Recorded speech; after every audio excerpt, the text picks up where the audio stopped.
Hello, our beloved viewers. Welcome to the 9 p.m. English News edition brought to you live from the national television. A look at the top stories. At Oboh region, the Prime Minister Abdul Qadir Kamil Mohammed takes part in debate at the Red Sea Cultural Forum. And on the international scene, 79 Palestinians killed in 24 hours following Israeli bombardment of displaced persons. Those were the top stories, and welcome back in our newsroom. This Thursday morning at Al-Rahma Hall in Oboh hosted a series of debates and conferences as part of the Red Sea Cultural Forum. A Red Sea Cultural Forum brings regional dialogue to the forefront.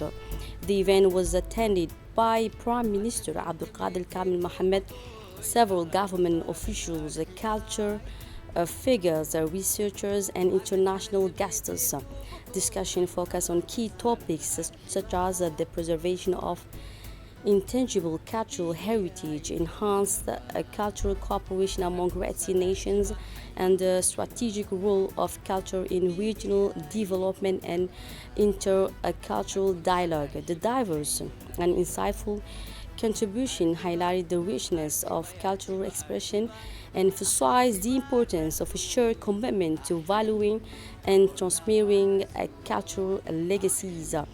Al-Rahma Hall became a true crossroad of ideas where tradition met modernity in the service of knowledge, a collective memory, and regional openness.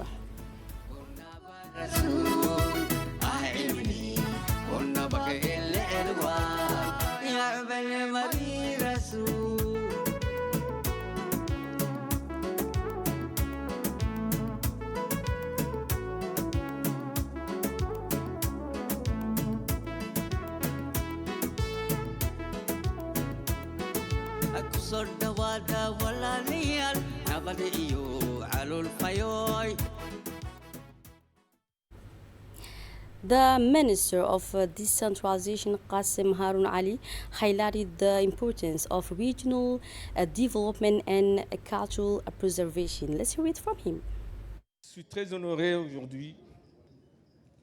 It is a great honor for me today to take part in this cultural forum organized in the historic city of Oboh. Oboh's existence was first documented by ancient Greek explorers before the Common Era, who came to the region in search of rare goods such as frankincense and myrrh. At the time, Oboh was part of the East African region known as the Land of Punt. On the world map, Oboh has long held a strategic position in history. At the beginning of the Islamic expansion in the 7th century, Oboh served as a gateway for Arab and Persian traders traveling for commerce and pilgrimage to Mecca. By the 9th century, it had become a strategic port under the Sultanate of Adal and played a key role in trade and the rise of the Islamic Empire. In 1884, France appointed a government to administer Oboh, making it the first capital of the country, a milestone that marked the beginning of French colonization in our homeland. It is impossible to fully appreciate the immense cultural and artistic potential of Oboh. It has long been a meeting point for diverse cultural influences brought by the peoples who have settled along the Red Sea coast over the centuries. Thanks to its geostrategic location on the shores of the Red Sea, Oboh has become a cultural and artistic hub shaped by Indo-European, Islamic, and African civilizations. Now is the time to showcase and share this rich cultural heritage with the world, and I believe today marks the beginning of this journey. Oboh's cultural and artistic legacy is outshining in its richness and diversity. It includes songs, traditional dances, artifacts, oral storytelling, poetry, games, rituals, and much more. The community of Oboh is rooted in the traditional values of the Mother Society, which will shine far and wide through the promotion of its cultural wealth in the dimension of its artistic and cultural heritage, built upon long-standing traditions. The people of Hayu must safeguard this legacy by regularly organizing cultural events such as this forum. They must also use modern technology and the internet to preserve and share this heritage globally. It is essential to seriously consider the creation of a museum dedicated to preserving all historical records and testimonies related to the city. On that note, I just spoke with Mrs. Hebo, who has expressed her full willingness to support the establishment of a dedicated museum in Oboh. And on the sidelines of the Red Sea Forum, the Minister of Youth and Culture, Hebo Mumina Asoui, delivered with the following speech. Permettez-moi tout d'abord de saluer chaleureusement Allow me first to extend warm greetings to the Arcana Association, the visionary force behind this beautiful initiative, and to all the vibrant contributors from the Obakh region whose dedication shines a spotlight on our national culture beyond our borders. This forum is not just an event.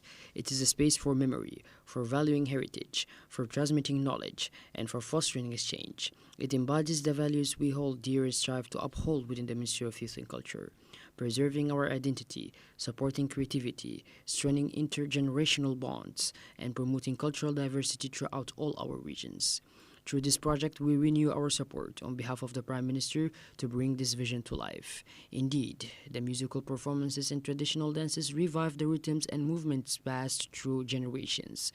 And here we are speaking of cultural legacy. The exhibitions and artisanal showcases are also a true window into craftsmanship of our women, whom I salute with great respect, as well as our men. The historical and heritage themed panels offer an opportunity to restore the prestige of Obakh, the first capital of our republic, and grant it the historical recognition it deserves. Moreover, the cultural exchange between people present a valuable opportunity to foster tolerance, fraternity, and cooperation among Red Sea nations. Let us not forget the recencies and projects of emerging artists that encourage our talented Jewishian youth to pursue their dreams and achieve their full potential. Ladies and gentlemen, this forum is also a chance to deepen regional cooperation through culture. By welcoming delegations from Eritrea, Somalia, Yemen, Ethiopia, and other countries, we reaffirm here that the Red Sea is not merely a geopolitical passage. It is a shared space of culture, history, and human solidarity. I would also like to highlight the central role youth play in this movement. The forum serves as a platform for learning, for intergenerational dialogue, and for the exchange of experiences and knowledge. In this spirit, our ministry fully commits to supporting all initiatives that place youth at the heart of our country's cultural and artistic development. In closing the session, Prime Minister Abdul Qadir Kamil Mohammed made the following remarks. Le forum va constituer un grand événement culturel. This forum will stand as a landmark cultural event and a virtual platform for showcasing the tangible and intangible cultural heritage of the city of Obakh. It will also serve as a means to foster cultural exchange and as a starting point for transmitting knowledge across generations. Ladies and gentlemen, allow me to begin by briefly revisiting the historical ties that once connected the ports of Massawa, Obakh, and Zela. These connections have always been conveyed to us through the oral narratives of our ancestors, rich with vivid details. These three cities share an interwoven history, shaped by their strategic importance in regional trade, political shifts, foreign influences, and colonial rivalries. They were indisputably virtual crossroads, long contested by competing powers. We must also acknowledge the storied past of the port of Tajura, which maintains strong ties with Zela and Aden. Obakh, above all, has long been a cornerstone of the Red Hand coastline. From ancient times, it was renowned for its trade with the Arabian Peninsula. France seized Obakh in 1892 to establish a coal supply station to support its strategic needs after the opening of the Suez Canal. Obakh was once a thriving port, known for the trade of notables and slaves to Egypt and Saudi Arabia. Thanks to its strategic location, it became a key port serving the Ethiopian Empire and local sultanates, facilitating the exchange of ivory, slaves, and agricultural goods with Arabia and India. Thus, for centuries, the four ports, Obakh, Massawa, Zela, and Tajura, have formed critical geopolitical and economic axes in the Horn of Africa and the Arabian Peninsula. The dynamics between them ranged from cooperation and population, integration to rivalry and competition. These ports illustrate the historic transformation of the Horn of Africa, from medieval sultanates to the age of modern imperialism. Their shared story reveals how control over coastal access shaped the political, economic, and cultural balance of the entire region. Ladies and gentlemen, before concluding my brief remarks, I wish from the bottom of my heart of our nations in the Horn of Africa and Yemen, our sister countries, for them to enjoy peace, stability, and development. Let us work hand in hand to build regional integration and shared prosperity for all. And following the official opening of the conference by Prime Minister Abdul Qadir Kamil Mohammed, the Red Sea Cultural Forum continued with two major panel discussions held in Ar-Rahma Hall, attended by government officials, academics, cultural and economic stakeholders. The first panel focused on the story of Obakh region, the first capital of the Republic of Djibouti. Historians and researchers retrace the city's pivotal role in the late 19th century, particularly at the site of the first French colonial administration and the residence of Governor Léonce Lagarde. The panel highlighted Oboch's rich heritage, maritime, cultural, and political, and its significance in the national memory. Speakers called for greater efforts to preserve and promote historical sites, especially within the context of cultural tourism. And still with the national news, a graduation ceremony was held at the Ayla Grand Hotel under the high patronage of the British ambassador to our country, Vivian Talwer. Barakah International School organized the event to award certificates to the first graduating class in Djibouti, including students who passed exams in preschool, primary, middle school, and 10th grade. The ceremony was attended by the president of Salam African Bank Group, the school principal, teachers, and parents invited to the event. During the ceremony, Ambassador Vinay Talwar presented certificates to students who successfully completed different stages of their academic journey. Barakah International School is committed to providing quality education in all disciplines combined with Islamic teachings. Founded in 2018, the school was established through cooperation between Djiboutian government and the United Kingdom, particularly in the field of education. The ceremony ended with several speeches, including one by the British ambassador who highlighted his country's role in supporting the government's effort to promote English education in Djibouti. Officials took this opportunity to sincerely thank the Djiboutian government led by President Ismail Omar Guelleh for their support and facilitation of Barakah International School. And at the end of the ceremony, the school principal, Sayed Shanawaz, honored the student and attendees. In his speech, the ambassador of Great Britain also praised the school leaders' initiative to focus on English language teaching. Let's listen to him. You've made so early in your lives and with the help of your parents. So I'm going to leave you with 3 quotations in English to encourage you with your education. First, from the African leader Nelson Mandela, education is the most powerful weapon we can use to change the world. Second, from the American musician B.B. King, the most beautiful thing about learning is that no one can take it away from you. And finally, from the American mayor Ed Koch, the fireworks begin today. Each diploma is a lighted match, and each one of you is a firework. So congratulations and good luck with the next stage in your education. And the president of Salam African Bank highlighted the shared commitment to education. He shared the following remarks. Great honor to welcome you all on this special day, a day of joy, pride, and deep gratitude. Your presence here reflects a strong shared commitment to the future of education in our country. To our dear parents, thank you for placing your trust in us. Today is a celebration of your children's achievements and also of your dedication and faith in our mission. To our dear teachers and staff, your hard work, patience, and patience have made this day possible. You have shaped not only young minds, but strong hearts. For that, we thank you deeply. Our journey in education began with the Arab Academy, a university built on international standards. It has proudly graduated over 3,000 students and continues to be a trusted institution of higher learning at Djibouti.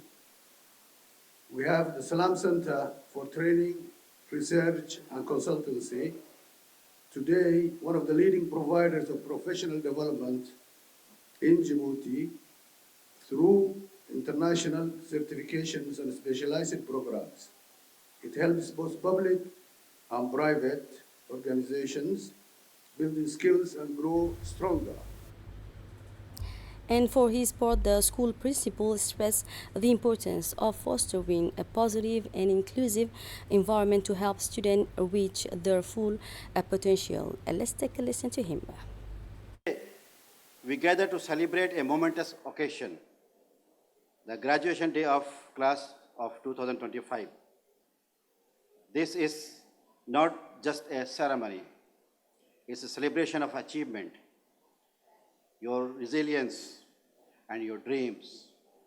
Each of you had faced challenges, overcome obstacles to reach this significant milestone. Well done, the graduates of 2025. Many years ago, you first come to this school, maybe you are a little scared. Maybe you're a little excited. You learn so many things. You learn about the numbers, stories, science, and the computers. You learn to read, to write, and to think. But you also learn other things, very important things. You learn how to work together. You learn to try again when the things are very hard. And you learn to never give up. You learn the values and the importance of kindness. These are the big lessons, and you learn them well. Today is a very important day. It's not only an important day for the grade 10 students, it's also very important for our country, Djibouti, because this is the first time in Djibouti the IGCSE exams are going to write in Djibouti, land of Djibouti. This is the first school who conduct the O-level exam in Djibouti, IGCSE, UK syllabus. So congratulations, and we are writing history in Djibouti. Let's listen now to one of the teachers present at the ceremony. For those who haven't had a pleasure of getting to know me, I am Nafisa Bashir, the English teacher for secondary school working since 2019. Your resident expert in procrastination, occasionally class clown and certified master of turning panic into performance. Seriously, if there was an Olympic sport for the last minute assignment, I would have got gold in that. And a very confused coach. It was a thrilling kickoff to an extraordinary expedition that has shaped every fiber of who I am as an educator today. From those vibrant, lively classrooms where curiosity sparkled like a firework, I have embarked on an inspiring path all the way to mentoring ambitious young adults in a higher secondary, guiding them through complex ideas and preparing them to cover their own worlds. My journey with grade 5, it's my privilege to teach them since they were in KG3. I still remember the first day I met those bright-eyed kindergartens, shy smiles on their face and dreams in their heart. Children have blossomed into thoughtful, compassionate young individuals, and I feel both pride and gentle ache at how quickly time has flown. My current favorite, grade 8 students. And here is now what one of the students said at the graduation ceremony. It has been a great journey and honor from my teachers helping me for them hard, but not from the books too. Thank you so much for our great principal and guests. Merci beaucoup. Assalamu alaikum wa rahmatullahi wa barakatuh. My name is Safa Sakal Ahmed from grade 8, and right now I would like to express my feelings for this school. This school is very special to me, and it helped me learn a lot of new things and become the person I am today. I'd like to thank all the teachers who supported us and me and my whole class in our journey to grade 8. I remember when I came here, I was in third grade, and now it is currently my 6th year in the school, and I'm so happy, and I want to continue my adventure of education in this school. Thank you. Let's head now to the northern part of the country. On December 15, 2024, an important date for public health in the Republic of Djibouti. The Tajura Regional Hospital was officially opened by President Ismail Omar Guelleh in the presence of many national and international guests. This hospital, built through cooperation with the People's Republic of China, is a remarkable project that brings specialized healthcare closer to people living in remote areas. The hospital is a third level facility equipped with modern technology, operating rooms that meet international standards and skilled medical teams. It serves the entire northern region, especially Tajura and Obuch, helping to reduce the burden on hospitals in the capital while providing specialized care nearby. This project, supported by the President, is part of a strategy for a fair and balanced development of the country. It reflects a strong political commitment to ensure that every citizen, no matter where they live, has quick and quality access to healthcare. The Tajura Hospital is more than just a health center. It represents a real change in social fairness and healthcare planning across the entire country.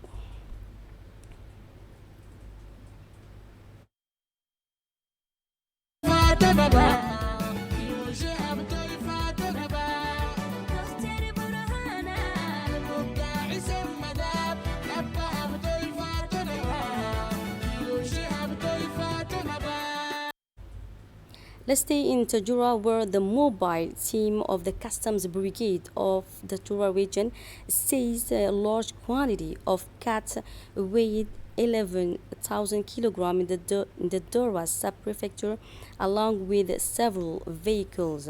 In accordance with standard procedures, this quantity was destroyed on site in the presence of the head of the Customs Brigade. Let's be reminded that every week a significant amount of unauthorized cats intended for import and sale on national markets are seized and destroyed by uniformed forces in the region. Now moving on to world news, Israel is still bombing Gaza, hitting places where displaced people live. Dini has more to tell us. Bombings continue across the entire Gaza Strip. The Palestinian Civil Defense announced that the Israeli army carried out a series of heavy airstrikes overnight, targeting residential apartments, tents, and homes sheltering displaced peoples. These attacks resulted in the deaths of about 79 Palestinians over the past 24 hours. Israeli fighter jets bombed the residential apartments in the city of Khan Yunis in southern Gaza, causing multiple fatalities and injuries. Additional strikes also targeted the western part of the Nur Sad refugee camp in central Gaza as part of the ongoing military escalation. Algeria plans to bring a draft text to the United Nations Security Council about the humanitarian situation in Gaza. Details with Dini. The draft resolution will be presented with the support of the Arab group, explained Algeria's permanent representative to the UN. Algeria's permanent representative to the United Nations announced his country's intention to submit a draft resolution to the Security Council concerning the humanitarian situation in Gaza. He explained that Algeria, with the support of the Arab group, intends to circulate a very specific draft text addressing the humanitarian situation in Gaza, as well as access to and the distribution of humanitarian aid throughout the Strip. And finally, Mount Dukono in Indonesia has erupted again. It is sounding up to 1,600 meters high, but the alarm level stays the same. Again with Dini. The volcano located in North Maluku province is emitting a thick gray plume toward the northwest. The alert level remains unchanged.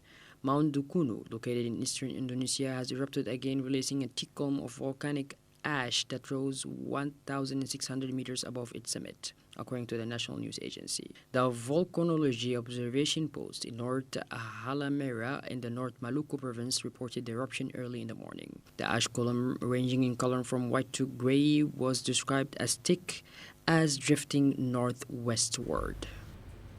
So that's it for tonight news. Thanks for being with us and have a good night.